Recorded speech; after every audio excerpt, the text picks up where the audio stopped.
Good evening. People's National Party (PNP) has thanked Lisa Hanna for her years of service to the PNP and the people of Southeast St. Anne. Ms. Hanna yesterday announced that she will be departing representational politics and will not be seeking re-election at the next general election. Ms. Hanna has served 3.5 terms as Member of Parliament for the Southeast St. Anne constituency. She has, however, committed to serving her constituency through the end of her term. In a press release yesterday, party leader Mark Golding expressed appreciation to Ms. Hanna for her willingness to continue serving as the party's spokesperson for foreign affairs and foreign trade and for her continued commitment to the party and Jamaica. Mr. Golding says the party will work closely with the PNP executive of Southeast St. Anne to arrange a suitable occasion to honor Ms. Hanna and show their appreciation for the tremendous work she has done. The party statement also indicated that, quote, representational politics is a labor of love and Comrade Hanna has certainly given her best in service to her country, end quote. The PNP has invited the entire Jamaica to join them in thanking Ms. Hanna for her service and wish her the very best as she charts her way forward.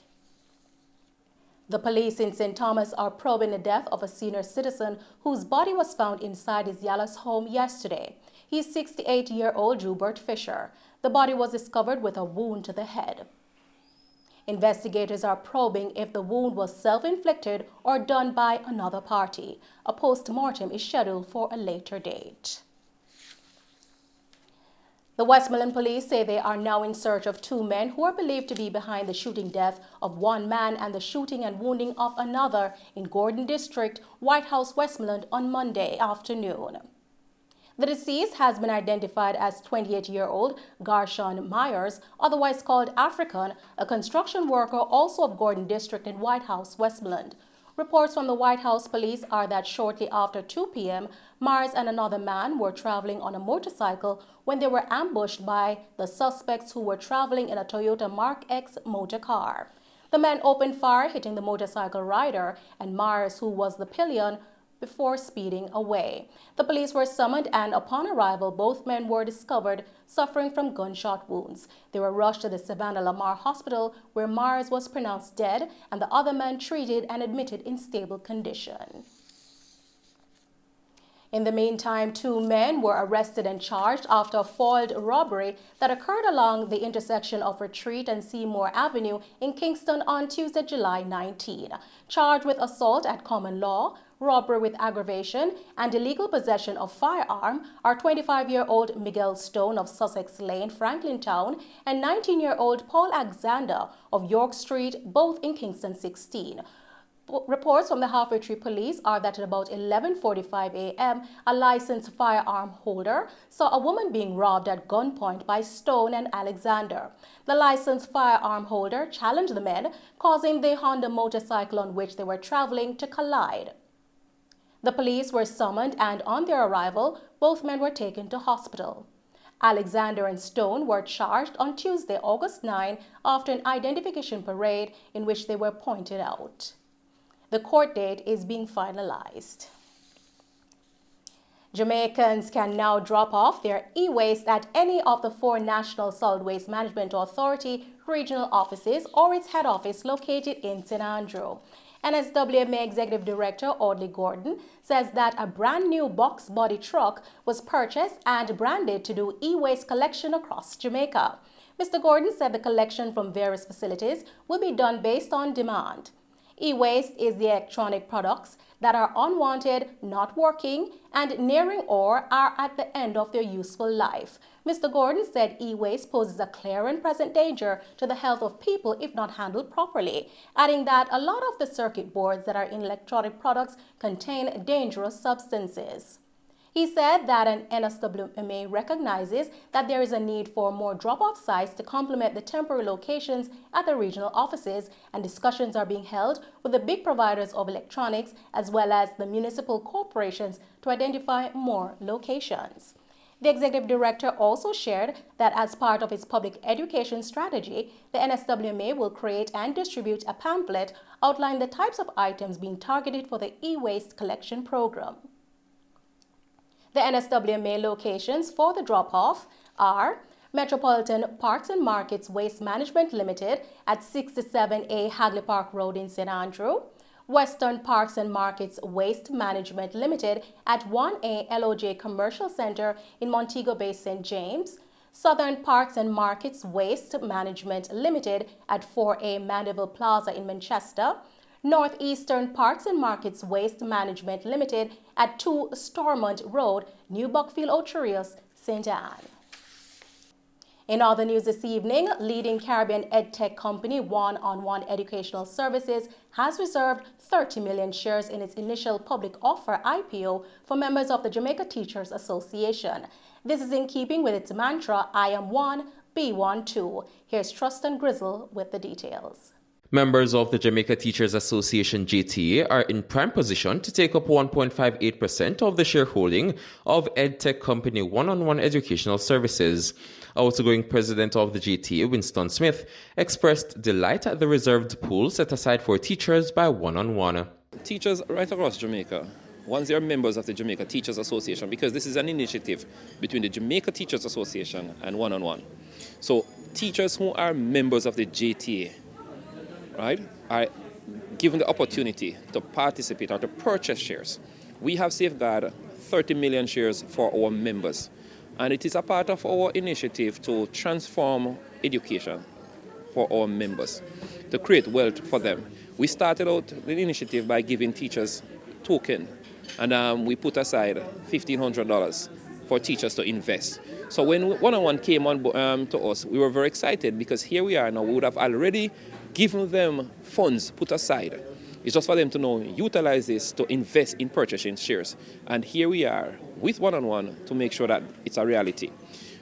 Every teacher who is a member of the JTA can now go to Sagicor Investment, or we have an arrangement with OneOnOne to say that NCB Capital Market, who is currently controlling or distributing the token for us, they can go to any of these investment houses to secure at least 1,500 shares in OneOnOne investment. And we are hoping that the teachers of Jamaica who are listening will capitalize on this. It also does not preclude them from going to their own investment house and to get shares in OneOnOne on the open market. So it gives them two opportunities. One, a defined one, so to speak, or a secure one from the 30 million, if you are a member of the JTA. And it also provides them the opportunity to go to their own investment house, different from what we have, and purchase shares on the open market when the IPO open on the 12th of August. Mr. Smith encouraged the members of the JTA to take hold of this opportunity that will provide an extra stream of income. So it creates we are now creating two opportunities for teachers to maximize their chance of investing wisely and heavily. And based on what we have been provided with and what has been shared with us this afternoon, we can see where OneOnOne is going places, and it will be a good investment, and we're encouraging our members to buy and buy and buy and buy. And this will turn their lives around, because we now have an opportunity to have a different income stream apart from just depending on salaries, so they can now create wealth for themselves and their families. And we are hoping, and we are appealing to our educators, come on board. We at the JTA, we have done our part. I assured them when I was campaigning 2 years ago that a vote for Winston would be a vote for a positive change. I have done that, and we're just expecting them to come on board, because this is going places. In the meantime, President and CEO of OneOnOne, Ricardo Allen, emphasized that an investment in OneOnOne is not just beneficial to one's financial stability, but it also helps to build the education sector of Jamaica. Teachers are the backbone of our education system. And if I were to say to a teacher today, why would you invest in OneOnOne? There are a few reasons. Number one, one of the beauties of my life right now is working at something every day towards my own personal wealth, as well as helping other people to be better as well, right? So I think an investment in OneOnOne is an investment in not only yourself and your wealth, but you're actually investing in education, which is the backbone of literally everyone and their own advancement in life. We're a global focused company in technology, focusing on education. Education is actually the largest budgetary item for Jamaica, and that's the case for a lot of countries, right? We spend on education because it's so important. We're advancing the welfare of our nation and the children within our nation. Make no mistake, less than 20% of our workforce is trained beyond the secondary school. We want to solve that, and investment in one-on-one allows us to do that. Certainly for our teachers, we have reserved a share pool of 30 million for them. The reason we have done that is that we're using those very same teachers to create content in the same way we created content 9 years ago, and we're able to help students in COVID. We're inviting those teachers to join us to create even more content that we can expand to the world and impact the world. And importantly, the teachers will benefit from that. So teachers will earn a salary, they will earn dividend income, they will earn capital appreciation from the stock price going up, but they will also importantly earn from their work, their knowledge, never before done in Jamaica. I'm very excited for them. The JTA has already commenced the distribution of share certificates to its over 20,000 members to afford teachers the opportunity to take up 1,500 shares each when the offer opens on August 12 via the Sagicor Investment Platform. For her part, Minister of Education and Youth Favour Williams highlighted the government's initiative towards digital transformation that provided devices to the nation's students and the teachers. She also noted that there is a plan in place to overhaul schools across the country with quality broadband internet access. But I know that that is just one piece of the puzzle. There's the content, and then there's the connectivity. And government has undertaken a massive program to ensure that all our schools all across Jamaica have adequate broadband connectivity. It's going to take us some time, but we've actually started to implement this, and there are some schools that are already on the government's broadband internet fiber infrastructure. There are other schools that are on using different technology, but at the end of the day, when we complete this exercise, all our schools, regardless of where they are in Jamaica, will have adequate broadband connectivity. And by that we mean broadband will, of course, be relative to the size of the school, the number of students, and so on. OneOnOne, through lead broker Sagicor Investments, plans to raise over $358 million with under a third, or 121.25 million shares, being available to strategic partners, the lead broker, teachers, trainers, and its employees. Reporting for Mello TV News, I'm Truston Grizzle. The Ministry of Education and Youth, in collaboration with the Amber Group, continues to train the teachers initiative under the Coding in Schools program. Hundreds of information technology and computer science teachers are scheduled to participate in this phase, which begins August 22 and will last for 5 weeks. The course will be conducted using both synchronous and asynchronous training modalities. The Coding in Schools project was launched by Prime Minister Andrew Holness in November last year. Some 15,000 teachers are expected to be trained on the program to deliver the curriculum. Meanwhile, a total of 400,000 students from grades 1 to 13 in public schools across Jamaica will benefit. The objective of the Coding in Schools program is to equip students to compete in an increasingly technologically driven world. A certificate of competence will be awarded at the end of the training to persons who meet the course requirement. Farm Heights and Canterbury in St. James have been provided with free public Wi-Fi under the Universal Service Fund Community Wi-Fi program.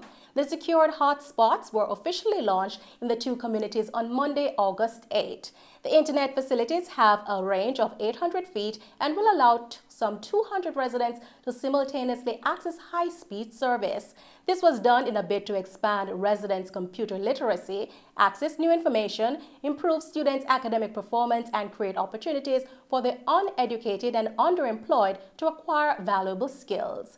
The USF already installed community Wi-Fi in the Bogue Hill and flankers areas of St. James. Meanwhile, the Catadupa, Cornwall Courts, and Mount Carey areas are next on the list and are to be installed in short order. Speaking at the launch event in Farm Heights, Chief Executive Officer of the USF, Daniel Dawes, urged residents to protect the facility and ensure that it is not vandalized. And those are the stories making the news. I'm Nicole Hales. Thanks for watching.